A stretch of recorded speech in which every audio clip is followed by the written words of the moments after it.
Hello. Hope everybody is well. Excuse me.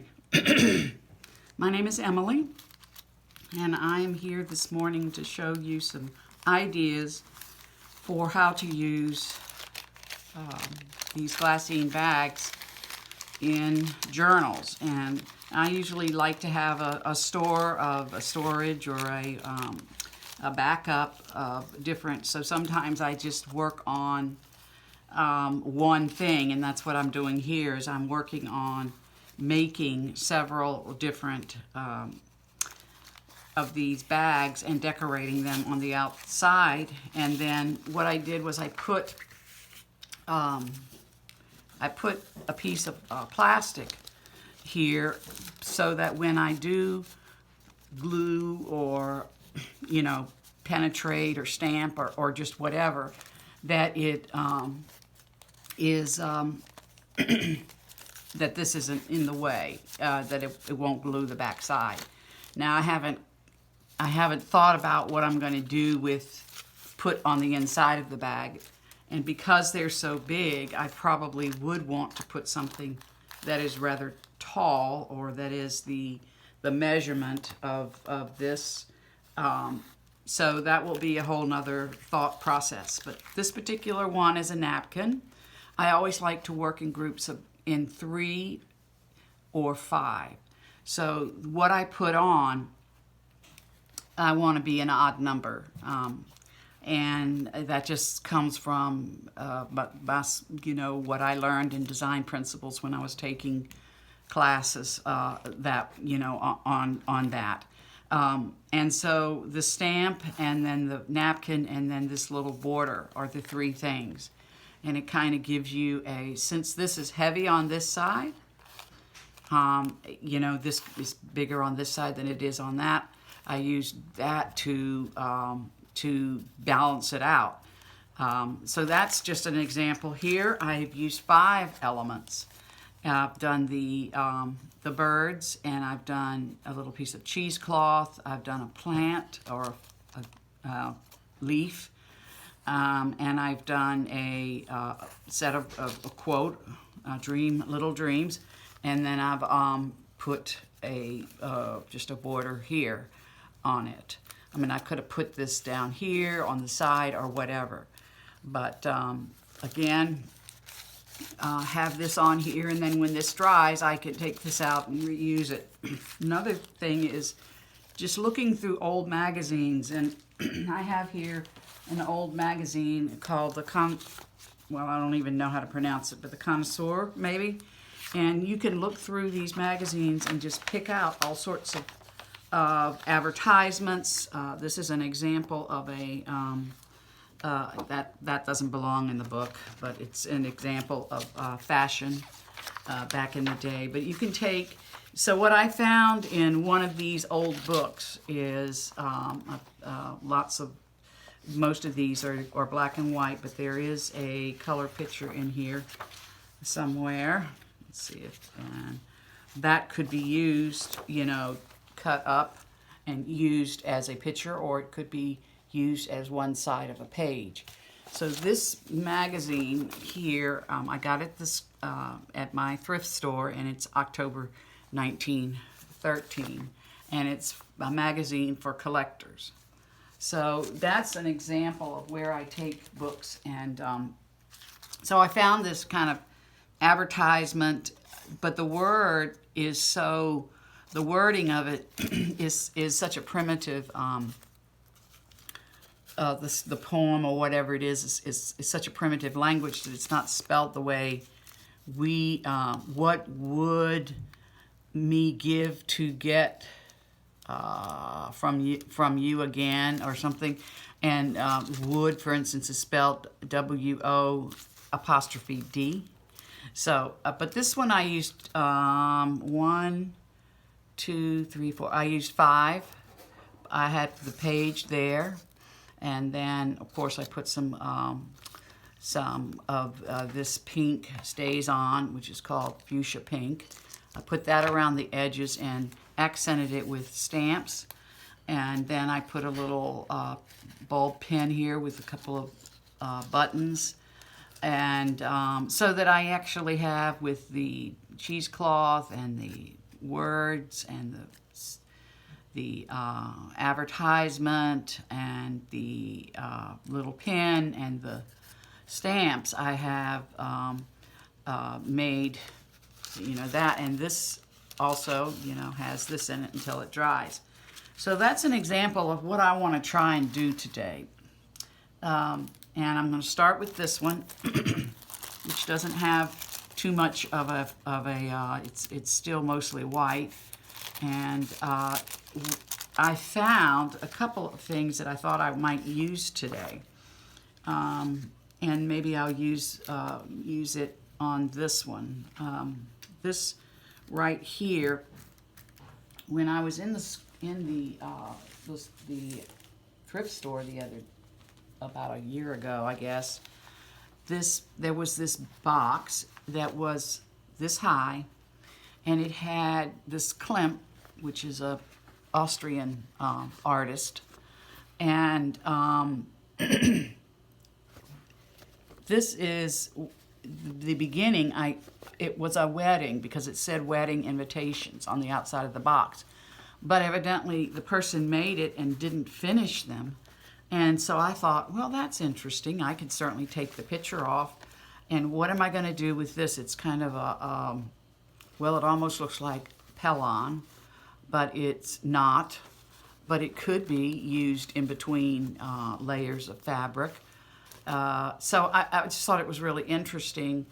And so I picked up a handful just simply because I didn't look at it and say, I need to do something with this, or I found it and so might as well do something with it. So what I have recently experimented with, you can easily tear this off. It comes off, it was glued, and if you tear it off gently, you can still use the paper. But anyway, so what I have done is I have put some of my, let's see, which one did I use? Frayed burlap.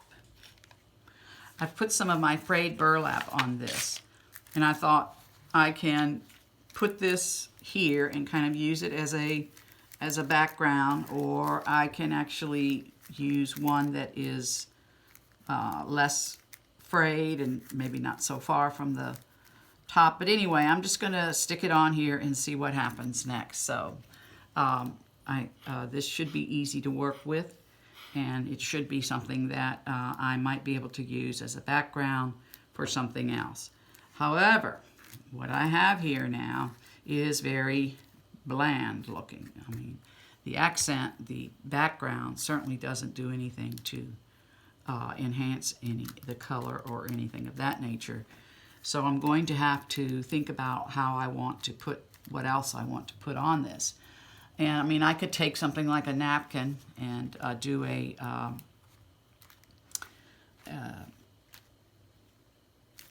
Mod Podge on it. I also have some flour. I have a whole bag here of flowers. And so I'm going to look through here and see what type. I'm not really looking for a particular theme, so I'm not making a journal on birds. If I was, that would be good. My next journal is going to be of a French theme. So I would probably want to have, bright florals in there. But if I put something that is small, then I'm going to have to, put another layer of something on it. So I do have some pictures that I printed out of French, with a French theme, and this looks really pretty right here. This is maybe I can take this and cut. I use these scissors that already fray the edge for you. Excuse me, my voice is. But I have a Etsy store called Yesterday's Stash. I have been making journals under 8 years, off and on. I still work, so it's not the kind of thing that I can do at home full time.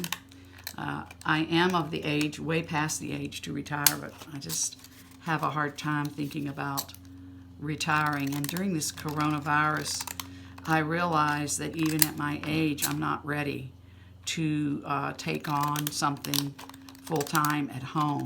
So I'm going to take my frayed burlap and do, this is what it looks like once the scissors look like once you, so it gives it a nice finish. So, and this is a picture, it's a shutters that, it looks like you're looking from the inside of a house to the outside, and the shutters are on the inside. But it has the wrought iron, so it does have some French accent or ideas or things. I don't know if you've ever been to France or not. I'm more of an England sort of a person, but I found this really neat book it was a date book, and it was called French Country Gardens, and it just had the most beautiful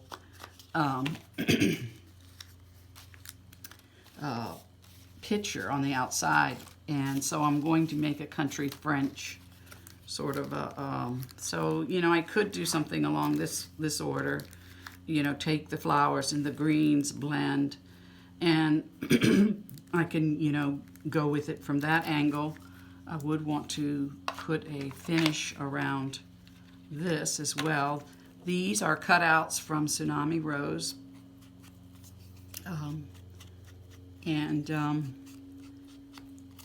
I really wanted, not necessarily a pink, but the national animal of France is, believe it or not, the rooster. And it is vigilant, stands for, or vigilance is. So I need to come up with how I want to put this. So if I can go this way, and then this looks like it's supposed to be like this. And whenever you're collaging, in addition to making, doing it in odd numbers, you also want to make sure that all of your collage things touch or are quote unquote overlapping each other. So that's what I would do here. I could try another thought. That doesn't look as good. This one is really too big, so I guess I'll stick with this one, and I'll go ahead and glue it down, and then we'll see what we're going to do next.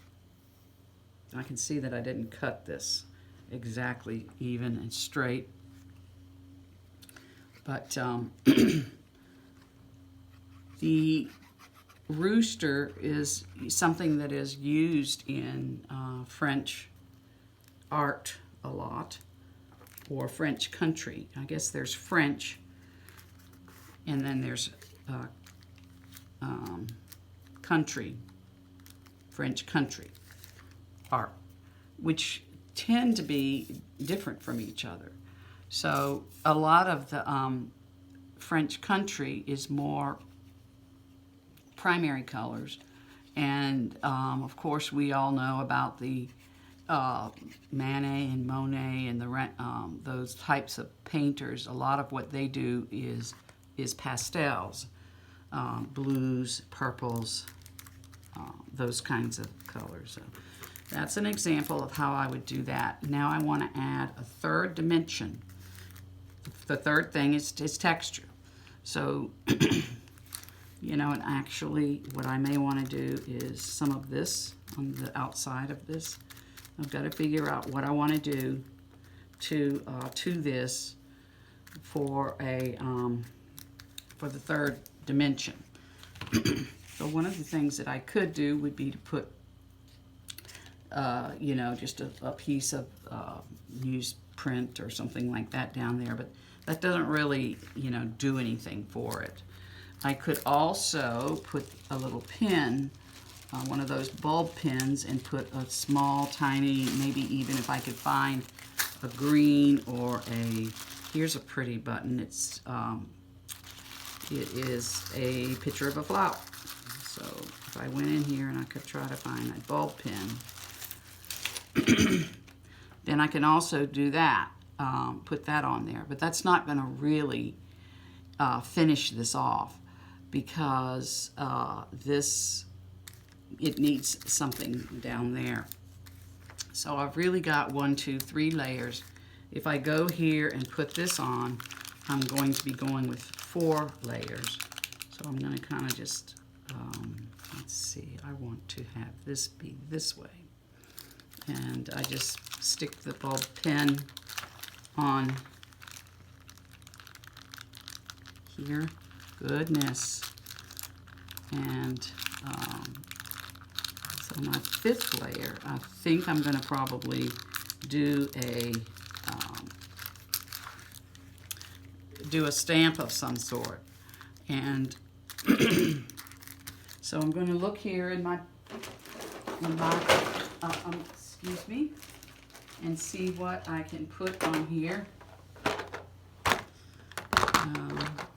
Gardeners know all the best dirt. That's kind of cute. All right, and so this is, will that fit? Possibly. Yeah, I think if I did it like this, it would fit.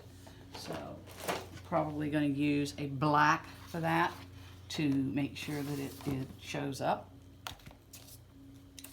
So I'm going to take my archival ink. I just refilled this with black ink because it had gone a little bit pale on me.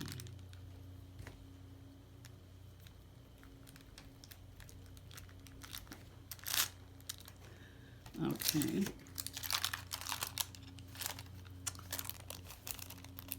I don't know what that was supposed to be. Gardeners, oh, it's a picture of a watering can. So where this was, it didn't show up as nicely, but it'll work, and that concludes this one. So it kind of has a soft French look to it. Moving on to another design. This was a piece of paper that had been sitting on my desk for forever. So I thought that I would take this and cut it down, and again, no idea what I'm going to do once I get it down or what we're going to go with next. But it's an idea of how you can use what you have. Just this is a leftover piece of paper from my leftover paper stash. Excuse me. And I'm going to put the frayed burlap on that. But first, what I want to do is have a background. So for a background, I can use, you know, I used the piece of Pellon, if that's what you call it, for the first one. I can use a larger piece of paper that this would complement. I found this in a bucket, and this is going to give it a very kind of a sort of a grungy look. Definitely wouldn't want to have that be too covered up because it's pretty. So that's a possibility. But another possibility is this mat stack here that I have. And it's the Old World mat stack, and every time I went to the craft store or the Old World matte stack. So I have like 2 of these, but they're partially and they're coming apart and all of that sort of thing. So not really, there's no order to it other than here's another Old World matte stack. So, but anyway, these would make great backgrounds. So I think what I probably need to do is pick a color, and if I'm going with more of a neutral, then I would probably want to find a more neutral. And this one looks good. So what I would want to do is get rid of this and get it off of my area. And all of these. And again, I would want to cut this out.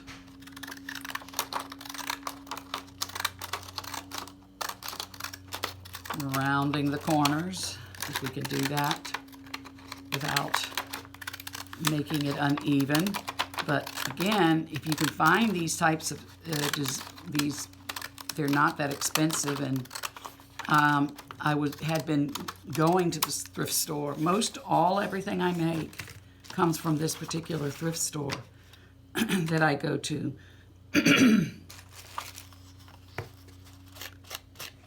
And they had a bunch of these decorative scissors.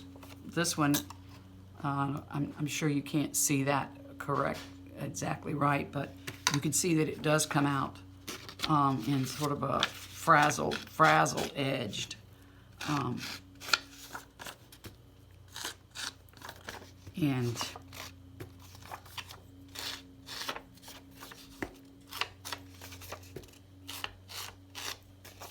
so I've got this matte stack here.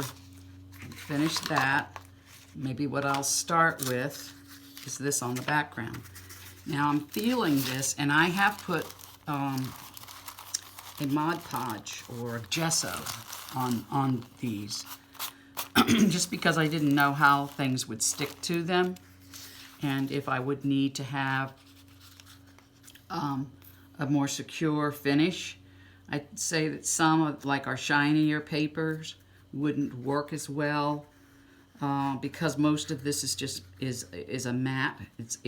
This particular is a matte stack, so it means that it's not really something that wouldn't stick or cling to. So I'm going to do that as a background. And as you can see, I'm kind of going with a neutral look here on this one. This one doesn't have as much color to it. And so what I will do then is I will take this and this. What I could do is take this and cut it in half and put it like this. And I would say it's okay if it slightly hangs off the edge. So we're going to try that and see what we can do.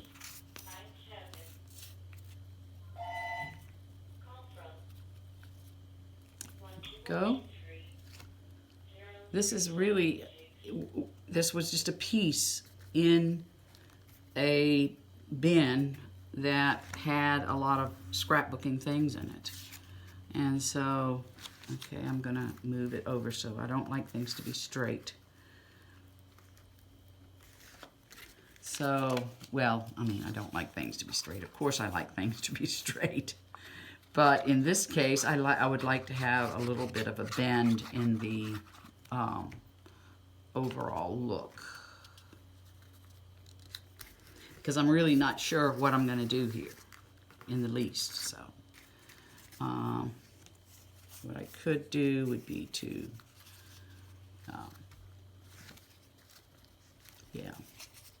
finish this off with this.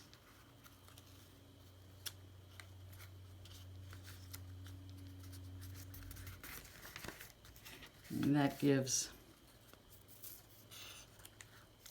a little space right here to do another layer or another element. So I need to figure out what element I want to put on here. And again, you know, am I going to add a third dimension? So I have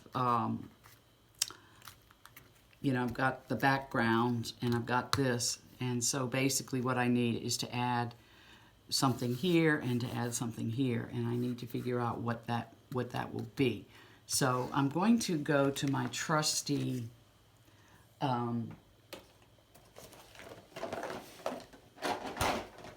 have a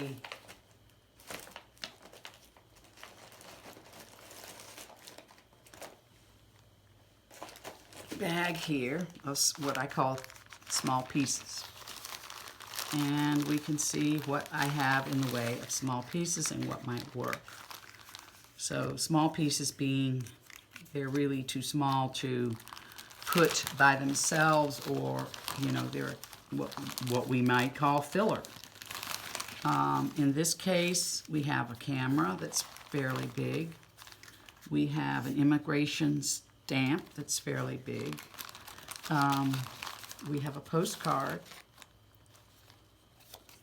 Let's see, what else do I see? Oh, bicycle. And again, most of these, I think these came from Tsunami Rose as well. Here's a picture of a boat. So that gives a little bit of color. And then travel. And again, I don't really have a plan. I just sort of come in here and see what looks good, and I have worked really hard during this coronavirus thing to organize a little bit better, and it does help save time. And as I had time to go through and look for things, I was amazed at how much many things I had that were just like I'd have a bin and I would have five of one thing in the bin. So, or 5 of 5 different things, and I would need to come in and take some of it out, or I would need to come in and do a new bin and put things together. So not sure how this is all coming together. I think that this would look better if I did put a finish on it. And really, flowers don't, and nothing has to actually match. But we kind of want things to be, you know, like I wouldn't want to put a modern telephone or a smartphone with an old wagon. So I do at least want to try to keep the looks together. And I keep thinking that I can somehow take different thoughts and put them together where they blend, but they aren't necessarily, you know, perfect. And I don't mind not having perfection. That to me is a part of how it works, is that you don't have to have, you know, perfection. For instance, I don't need to put this in the middle right here. I can move it over here and do flowers and enjoy the little things. But now I'm enjoying the little things, and I have a great big boat. So what I probably would want to do would be to put something else here instead of the great big boat. And maybe I would want to put something that is small or is considered a little thing. And so we're going to look here and see what we can find that would provide that sort of a concept.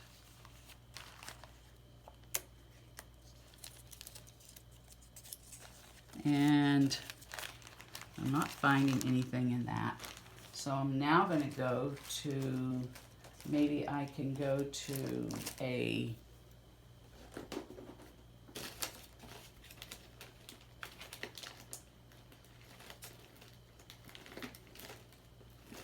piece of lace,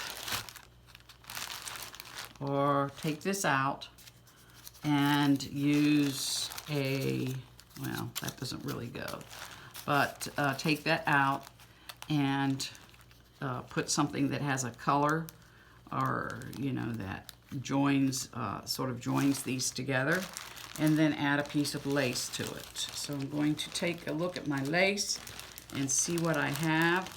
I have several of these strips here of different trims, and doesn't look like this goes with this sort of, but we're not really coming together on this.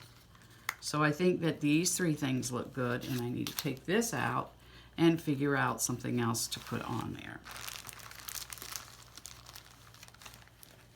I also have a, this is very long, but I also have this, which would maybe work with the other two colors. So let's try that. So I'm going to take this and I'm going to turn it kind of into a banner.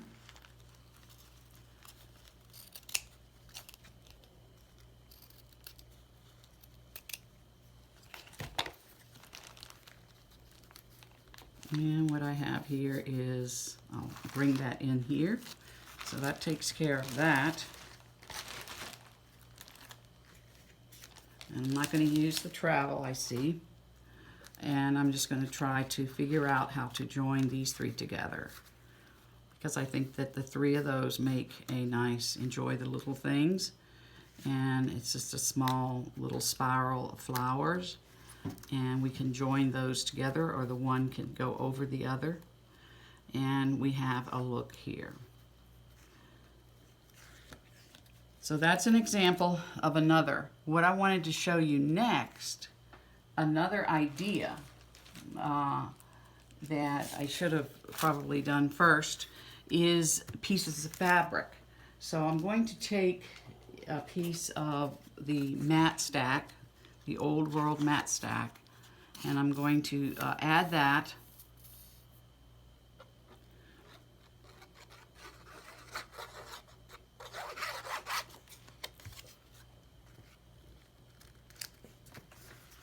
And I've already frayed that, and I've already colored it. And then I have a piece of fabric here that is just beautiful. That would be, well, there's a piece of it. That would just be really good to add to this, or to make this kind of pop. Okay, so let's see what's.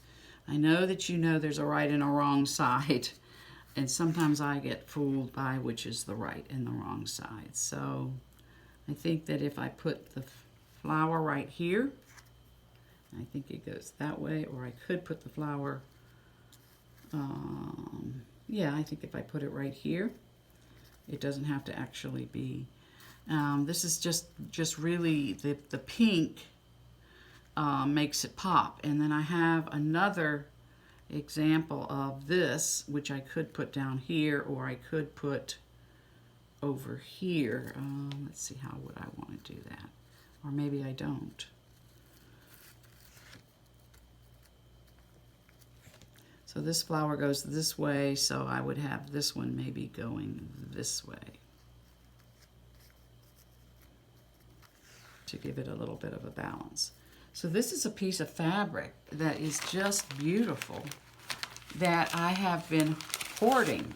I haven't wanted to do anything with it because it's so pretty. But so I took my pinking shears and I cut little clumps, and I'm just going to have to figure out what I'm going to do next, or how I'm going to use it. So that's just an example of how you can take, and I of course found it at the store, at the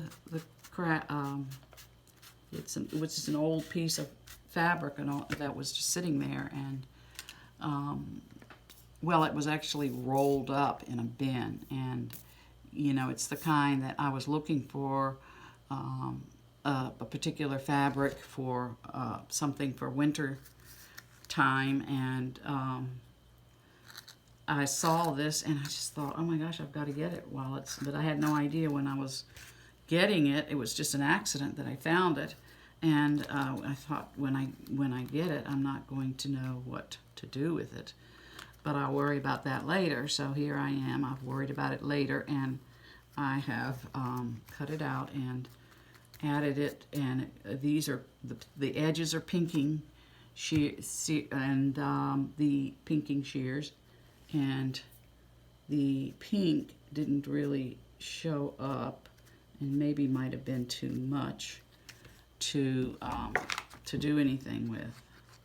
So I will do that, and then perhaps from there I can put a couple of just torn pieces of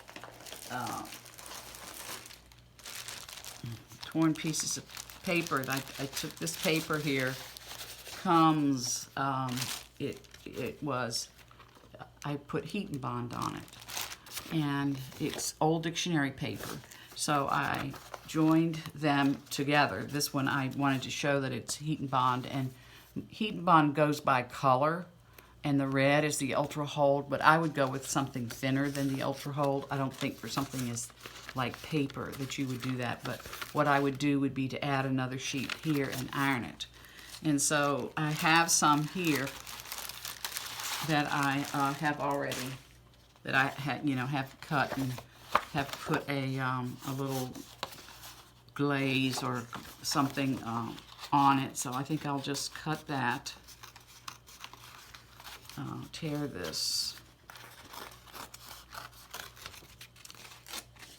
And maybe even smaller than that. Add that to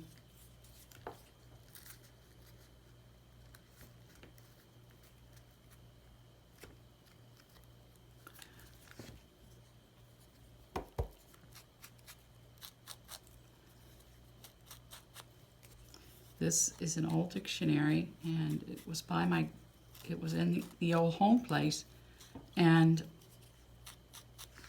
she was a professor, and she had some math books, and she had some novels, and every single book that she owned, she put her name, and then she would put the date. And so this dictionary is from 1938.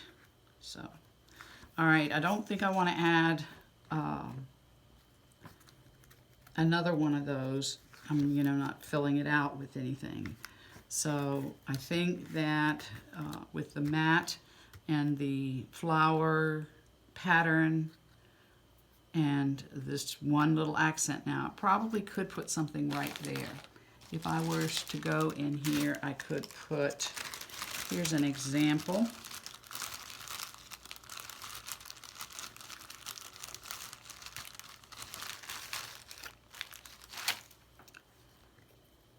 Something like that could go there or here to give it a little extra. But these are just examples of how you can take just about anything and add it to a junk journal, and how I'm just finding this so much fun to do, and to come up with these different ideas, and to go through the whole thing of I'm not sure what I'm going to do, being perplexed, the excitement of trying to come up with something that looks good, that shows itself. I'll probably want to glue this down a little bit more. But thank you for watching. Again, my name is Emily. My YouTube channel is Emily R. Strader. That's STRADER. And my Etsy store is called Yesterday's Stash, because so much of what I have came from the old home place where my great aunt Emily, she was the last person to live in that house. It had been lived in for 60 years by her brothers and sisters. So we'll talk again soon, and thank you for coming along for this.